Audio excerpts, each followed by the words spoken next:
they said you wouldn't understand. But when you hear this, you'll understand everything.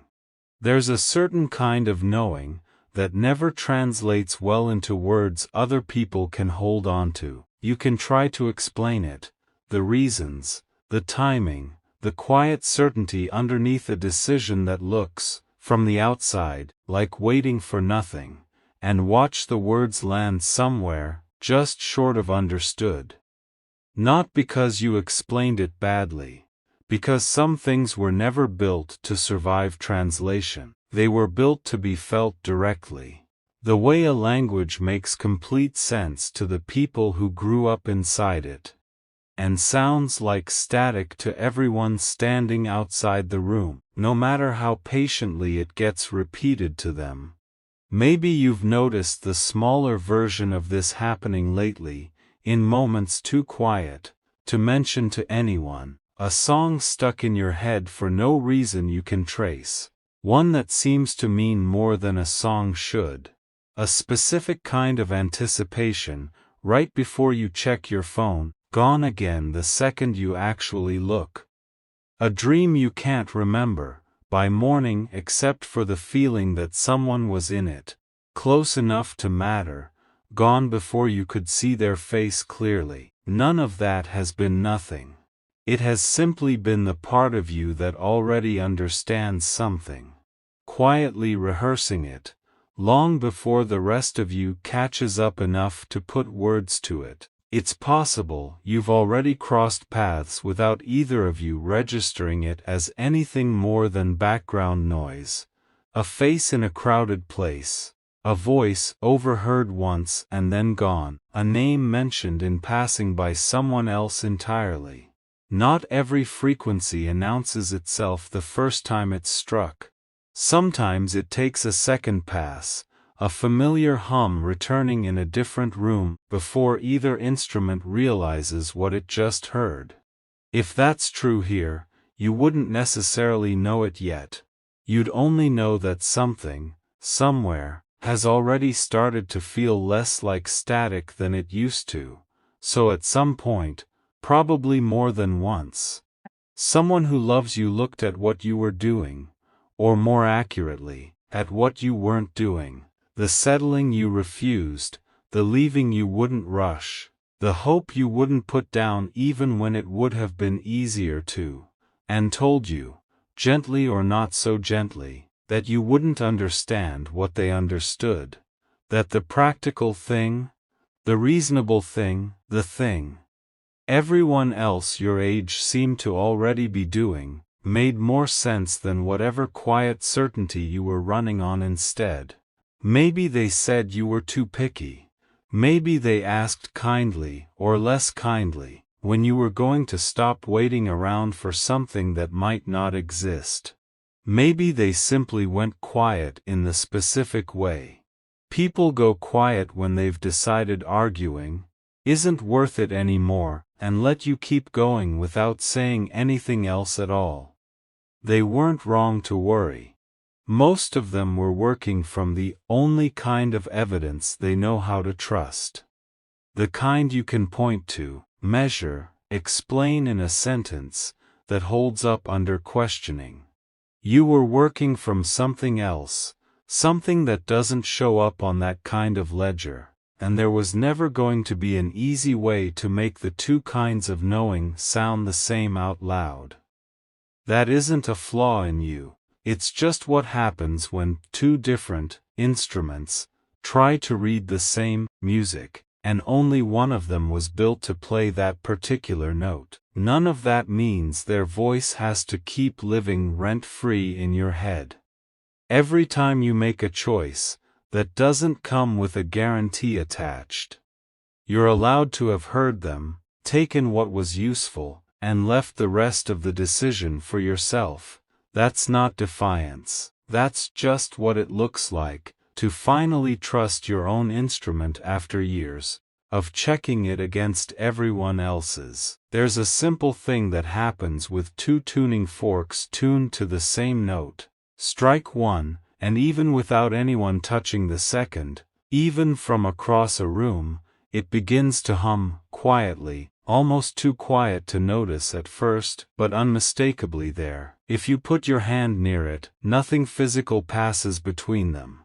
No wire, no contact, just a frequency finding another frequency built to receive it, and answering. Because that's what matching things do. Once one of them finally gets struck, nobody watching from outside the room would think anything had happened at all. The only way to know is to be close enough to feel the second fork start to hum, and most people never stand that close to anything long enough to notice. There's a similar sound in the minutes before an orchestra begins, when every instrument is tuning itself separately, each one adjusting against a single shared note, until the chaos of dozens of instruments slowly resolves into something that can finally play together. From the audience, it sounds like noise for a while. From inside it, every musician is quietly listening for the exact moment their own instrument lines up with everyone else's. Nobody rushes that part. Rushing it just means the whole thing sounds wrong once the music actually starts.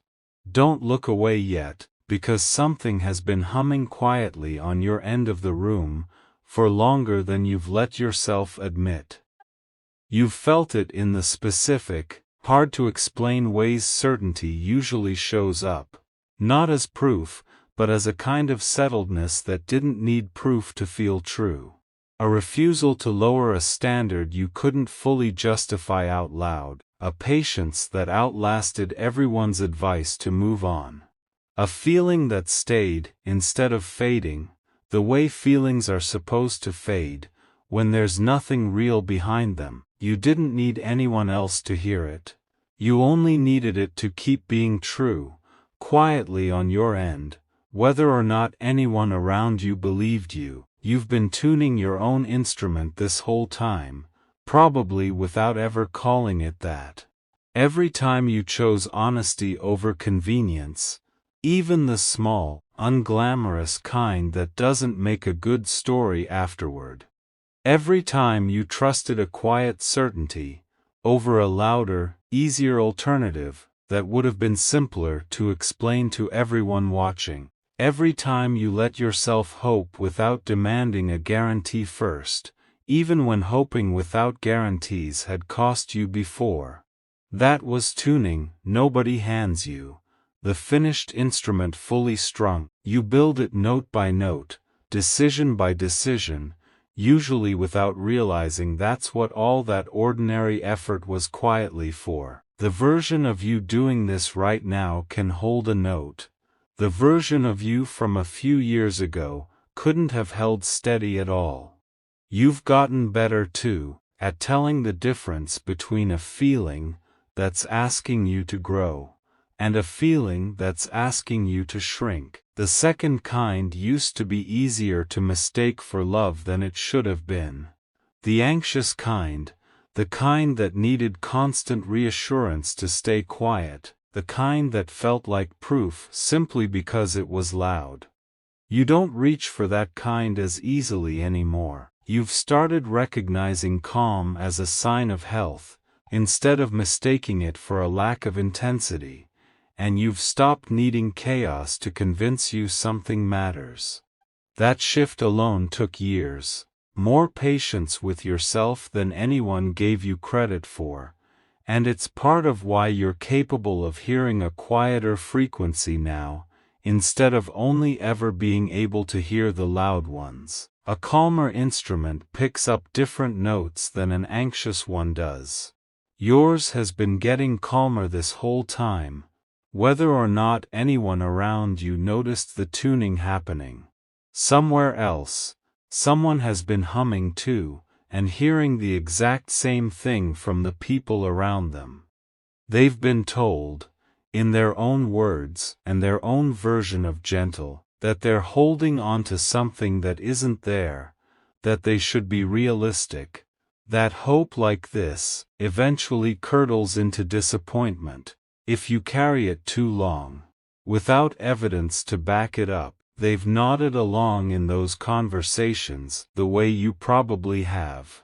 Not because they agreed, but because arguing would have meant trying to explain a frequency to someone who's never felt one, and some things simply cannot be argued into being believed, so they let people think what they wanted to think, and kept humming anyway, quietly, on their own end of a room neither of you has fully walked into yet. Stay with this a little longer, because there's something worth understanding about why this has taken so long to reach you. Some of the light arriving in the night sky tonight left its source before you were born. It has been traveling patiently, at the only speed light is capable of, for longer than most of the lives it will eventually reach. Nobody would call that light late. It was never late.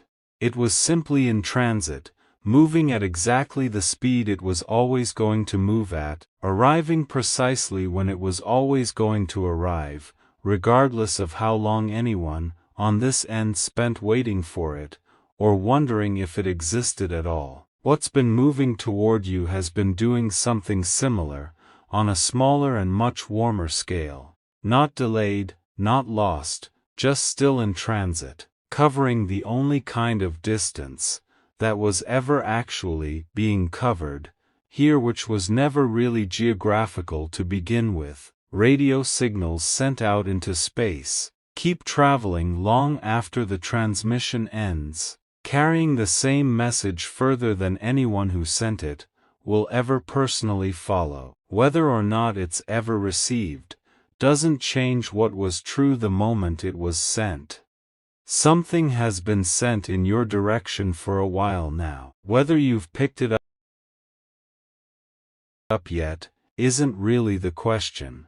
The question was only ever whether you kept your own receiver on, tuned and waiting, instead of switching it off out of impatience. There's a specific sound your soulmate keeps hearing again, uninvited, in ordinary moments that have nothing to do with you on the surface. A certain laugh, a particular way a name gets said, a tone of voice from one specific conversation that has outlasted 100 louder ones. They couldn't tell you why that sound, out of every sound they've heard, refuses to fade. The way sounds are supposed to fade with enough time and distance. They've stopped trying to explain it to themselves. Some frequencies just keep humming long after the fork that struck them has gone quiet, and there's no real mystery in that, once you stop expecting there to be one. It isn't nostalgia. Nostalgia fades on schedule, softened and simplified with each retelling. This didn't soften. If anything, it's gotten clearer. There is something waiting for you, because being able to hear something doesn't make you better than the people who can't hear it. It just means you're built to receive a different frequency than they are. None of this is about proving anyone wrong. The people who told you to be more reasonable weren't trying to hurt you. Most of them were trying to protect you, the only way they knew how, using the only instruments they had, which happened to be tuned for something else entirely. Timelines, guarantees, the kind of certainty that photographs well and explains itself in a single clean sentence. Their instruments were never going to pick up what yours picks up, and that was never their fault, or yours. Some people are built for the frequencies everyone already agrees on. Some are built for something quieter, further out on the dial, that most receivers simply aren't tuned to catch, and both kinds of people are still receiving something real. Maybe it shows up most clearly at the holiday table, when someone asks, not unkindly, whether you're seeing anyone yet, and you give the short version of an answer, because the long version would take longer than anyone at that table has patience for. Maybe it shows up in the group chat, in the specific tone. Certain messages take when everyone else has paired off, and you're the only one still describing your life in the singular. None of that was ever a verdict on whether you were doing something wrong. It was just other people narrating their own timelines onto yours. The way people do when they've mistaken, the way it usually goes for, the way it has to go. Your timeline was never required to match theirs, to still be heading somewhere real. Some instruments take longer to finish tuning than others, and a slower tuning doesn't mean a worse instrument. It sometimes just means a more careful one. If any part of you has been quietly waiting for the moment you get to be right in front of the people who doubted you, it might help to let that particular hope go gently before it curdles into something less useful than the patience that's carried you this far. Being right was never really the point. The point was staying true to something real, even when nobody around you could verify it for you. And that kind of quiet integrity doesn't need an audience or a courtroom to mean something. The people who doubted you will believe what they believe, on their own schedule, or they won't, and either way it changes nothing about what was true. The whole time you were the only one who could hear it. Don't look away yet, because understanding rarely arrives the way you'd expect it to. Think about what it's like to sit inside a room where everyone is speaking a language you don't know yet. At first it's just noise, undifferentiated, no shape to it at all, the same sound repeated in ways you can't parse into anything meaningful. Then, slowly, without a single dramatic turning point, certain words start separating themselves from the noise. A shape here, a rhythm there, and then, one ordinary day, without any warning that today would be the day, a full sentence arrives whole, and you understand it instantly, the way you understand your own name being called across a crowded room. Nobody can rush that moment by explaining harder. It arrives on its own schedule, all at once after a long accumulation of exposure that looked from the outside like nothing was happening at all. Understanding rarely trickles in, it usually arrives the way a light switches on, sudden, complete, and only possible because of everything that was quietly building toward it in the dark beforehand. There's a particular kind of silence that isn't empty at all, the kind that happens between two people who've run out of things to perform, and are simply, comfortably, existing in the same space without needing to fill it. Most people mistake that silence for nothing happening. It's usually the opposite. It's often the sound of two frequencies finally close enough to stop needing translation, communicating in a register too quiet for words to improve on. If you've ever sat with someone and felt more understood in the quiet than in anything either of you said, you already know something about this, that most explanations would only get in the way of. That kind of silence can't be faked or forced into being early. Two people who haven't found their shared frequency yet fill every gap with words, checking constantly whether the other person is still following, still interested, still there. It's only once two frequencies actually match that the silence stops feeling like something that needs managing.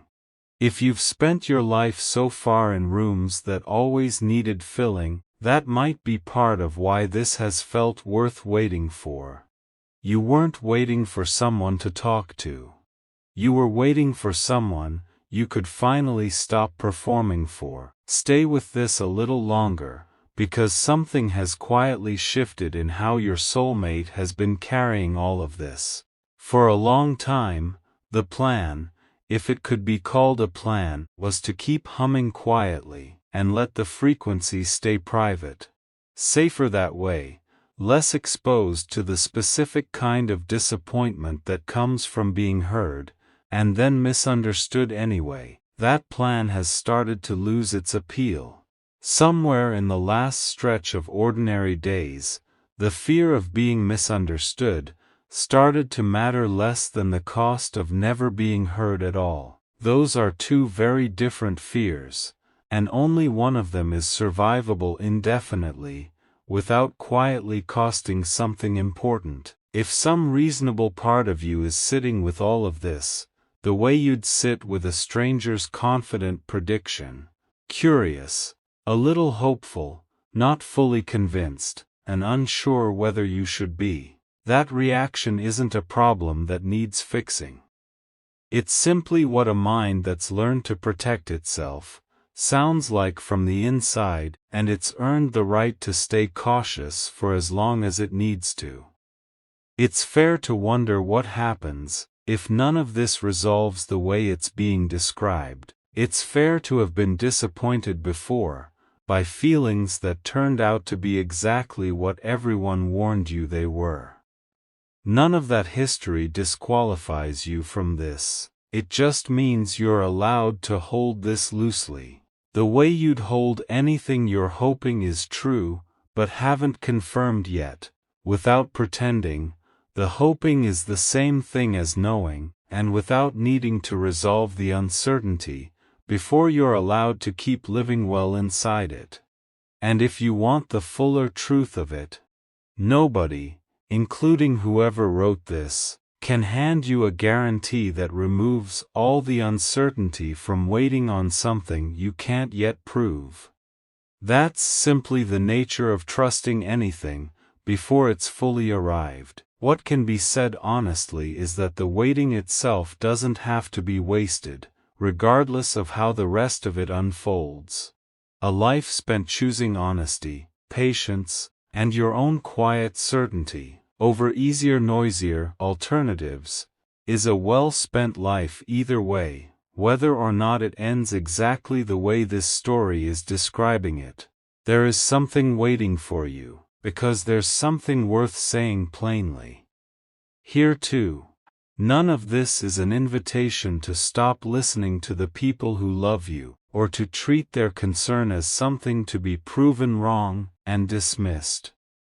The people who worry about you, who want to see something real before they celebrate it, who ask hard questions instead of easy ones, most of them are not the enemy of this story.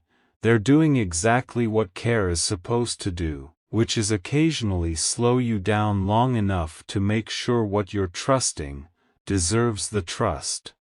Real understanding was never about tuning them out. It was about learning to hold two things at once: their caution, which comes from love, and your own quiet certainty, which comes from somewhere they simply can't measure from the outside. You don't have to choose between honoring their concern and trusting yourself.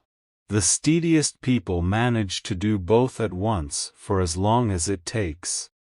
If their doubt ever turns out to be the more accurate reading of a specific situation, that's worth listening to as well.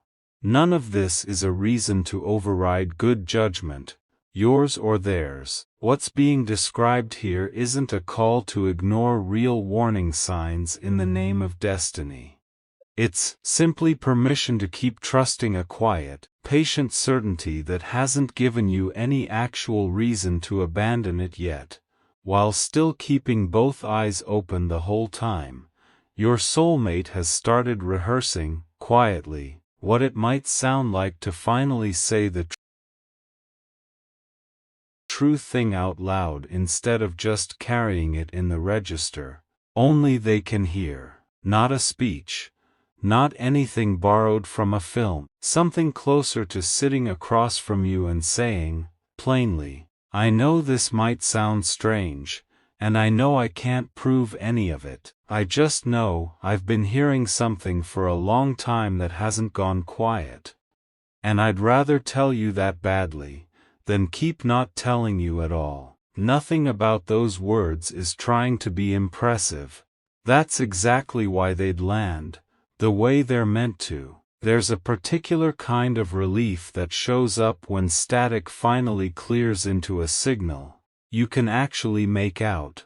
Not because the signal changed, but because you finally stopped fighting to hear something else instead. Something similar happened to your soulmate on an ordinary evening that didn't look like anything from the outside. The fear of saying it out loud didn't disappear.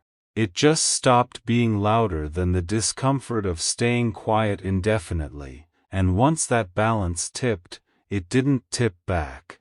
Don't look away yet, because two frequencies tuned to the same note don't need to be introduced to recognize each other. They only need to end up close enough to be heard. Neither of you has been performing this for an audience. Neither of you planned the timing. It's simply what happens when two people keep tuning their own instruments in their own separate rooms for long enough. Eventually, without either one forcing it, the notes start to line up close enough that the humming becomes impossible to ignore. Readiness, in the meantime, doesn't look like waiting by a phone that isn't going to ring on any predictable schedule. It looks like a full life humming along on its own terms.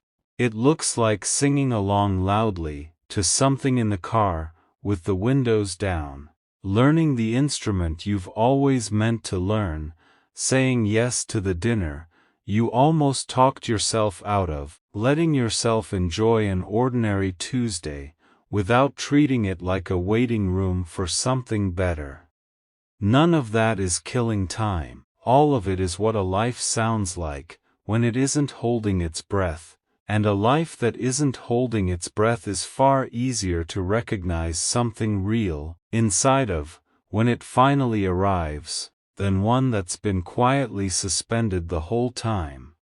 Stay with this a little longer, because here's the part worth sitting with the longest, since it's the part. The title of this promised you, understanding was never going to arrive. The way an explanation arrives, with a clean argument, you could repeat back to the people who doubted you. It was always going to arrive the way hearing something arrives. All at once, without translation, the moment the frequency finally gets close enough to stop needing one. You won't necessarily be able to explain it any better afterward than you can right now. You'll just stop needing to, because the humming will have found what it was humming toward, and proof has a way of becoming beside the point once the thing itself finally shows up in the room with you. None of this asks you to put your life on pause in the meantime. The best songs don't stop mattering the moment they end. They linger, they echo. You find yourself humming them hours later without meaning to, in a grocery store line or half asleep, surprised each time by how completely they've stayed with you. Let your life be like that, while you wait for anything at all, full, resonant, worth returning to on its own terms, not simply a waiting room for whatever comes next. Keep building the parts of your days that are entirely yours. Your friendships, your work, the small private rituals. Nobody else needs to understand to make them worth keeping. The frequency you've been carrying was never meant to be the only note in the song. It was only ever meant to be one true note among many. One that happens to matter enormously, but not at the expense of everything around it. There is something waiting for you, because there's a particular quiet that settles over a room after the last note of a concert has finished. It isn't empty, and it isn't disappointing. It's full in a different way, the kind of fullness that comes from something having been completed rather than interrupted. Whatever this turns into, it will arrive in its own time, in its own ordinary way. Probably on a day that doesn't look like it's building toward anything at all. You don't have to sit in the front row anticipating it. You're allowed to live your whole life in the meantime, and simply notice. When the moment comes, that the room has changed, there's a specific order to how a morning, actually starts making sound. It isn't all at once. One bird begins alone, testing the dark before anything else answers. For a while it can seem like a mistake, a single voice in a silence that doesn't seem ready for it yet. Then, without any signal anyone could point to, a second voice answers, and then a third, until what started as one uncertain sound becomes an entire chorus that makes the earlier silence hard to even remember. Nobody standing outside at that first, solitary call would guess how quickly the whole morning is about to fill in around it. Whatever's been quietly starting on your end, and on theirs, might be doing something similar right now.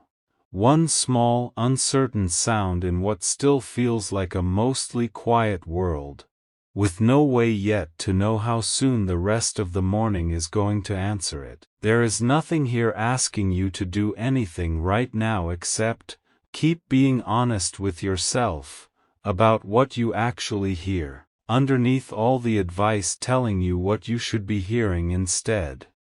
Keep choosing peace over urgency. Keep trusting that real understanding doesn't need to be argued into place. It only needs enough time to finish arriving. Some frequencies take longer to travel than others. That was never a sign that something was wrong with the signal. It was only ever a sign of distance, and distance, given enough patience, is the one thing that reliably closes. It's worth asking yourself, honestly, what you'd do differently, even if no one ever fully vindicated the wait. If the doubters never came around, if there was never a satisfying moment of everyone finally seeing what you saw. Most people, when they actually sit with that question, find the answer doesn't change much. You'd probably still choose the same patience, the same standards, the same refusal to settle for something quieter than what you know is possible. That's usually a good sign. It means the choice was never really about being proven right.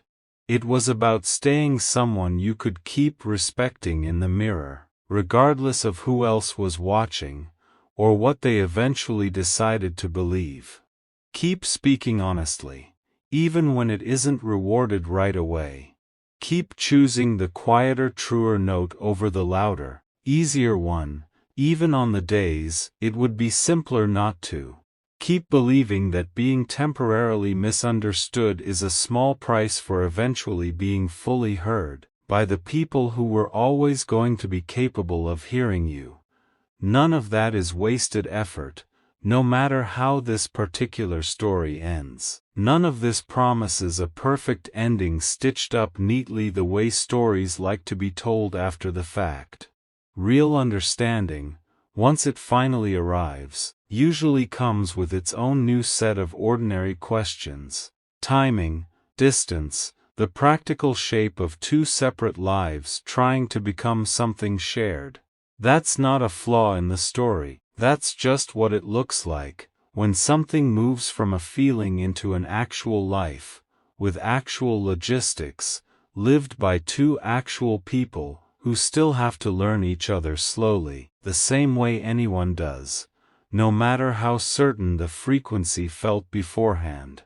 The hearing was never going to be the whole story, it was only ever going to be the part that finally let the rest of the story begin honestly, instead of continuing to unfold in two separate silent rooms. Whatever comes after that first honest conversation will still take the same ordinary work every real connection takes, the kind no metaphor can shortcut, the kind that just has to be lived, one unremarkable day at a time, together instead of apart. So if they said you wouldn't understand, and they probably did, in their own words more than once, meaning well the entire time, let this be the quiet answer you don't owe anyone out loud. You understood the whole time, not with proof, not with a timeline anyone could have verified in advance, with the kind of knowing that doesn't announce itself until the moment it's finally confirmed, the way a note you've been half hearing for years suddenly resolves the instant the rest of the song catches up to it. That's what you were listening for. Even when you didn't have a name for it, that's what's still moving toward you now. Patiently, at exactly the speed it was always going to arrive. You don't have to explain it to anyone who can't hear it yet. You only have to keep being someone worth resonating with when it finally does. Steady, open, humming quietly on your own end of the room, for as long as it takes.